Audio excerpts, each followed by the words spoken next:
Administer your portfolio structure in Rally.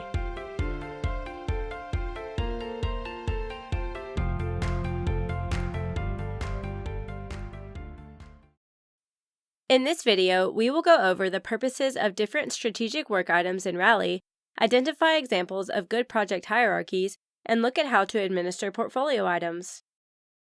Themes are the default portfolio item types.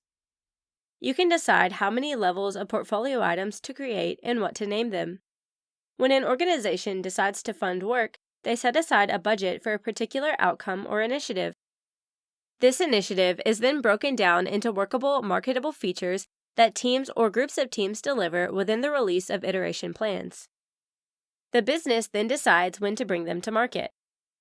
You can see your initiatives and features modeled using portfolio items. Your organization decides what they want to call these chunks of work, but for our purposes, let's call them initiatives and features. You represent your team's work with user stories and defects. User stories describe new functionality. Defects describe repairs to existing functionality or work in development. Since user stories are needed to execute the feature work, you may associate them with a feature. As you go down the hierarchy of work items, the work is broken down more and more. During sprint planning, you may create tasks for user stories and defects. This will help you understand the full impact of effort that is needed to deliver on the planned work. For some large or complex organizations, you may need an additional portfolio item between initiative and feature. Alternatively, you may deliver complex systems that require features across multiple value streams or programs. In each of these cases, it is important to remember that the hierarchy that you build applies to the entire workspace, and you cannot insert or remove portfolio item types once you've begun to use the hierarchy. If you are using Rally for value stream management, you can use the top-level portfolio items to represent your value streams and the lower-level portfolio items to represent key strategic initiatives for the value stream and the features required to implement those initiatives. This model can also integrate with other VSM tools like Clarity to share value stream information across products. There are no firm rules about how exactly to set up your project hierarchy in Rally. Organizations that have been using Rally for a long time may have a different structure than an organization that is new to Rally. Defects may be standalone or associated with user stories. For example, during acceptance testing when a defect is found for work and development.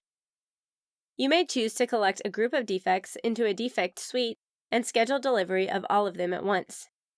You may set up test cases for user stories and for defects too. You may also organize test cases into test plans or folders, and you may set up test runs and record results for appropriate action. Subscription and workspace administrators may customize portfolio item attributes workspace by workspace. In the Setup area, choose Workspaces and Projects. Choose the workspace you want.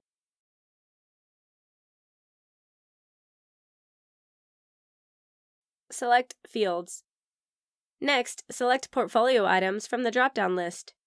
As you can see, portfolio items are one of the many work item types that you may customize.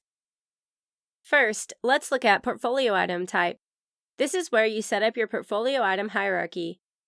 Remember, once this is in use, it is difficult to insert or remove levels, so it is important to model portfolio strategy and go over use cases to administer this attribute. Here, you can remove, edit, or add items you wish to use and specify the ID prefix for that type. You can also set the visibility.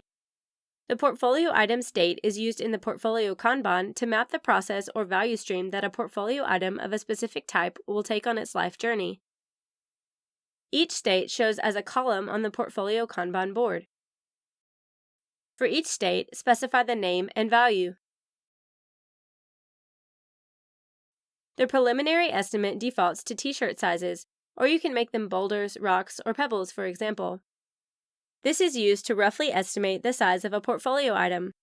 You'll learn ways to refine these estimates as you plan work across teams over time. The preliminary estimate helps you do what-if scenarios when planning strategy and execution.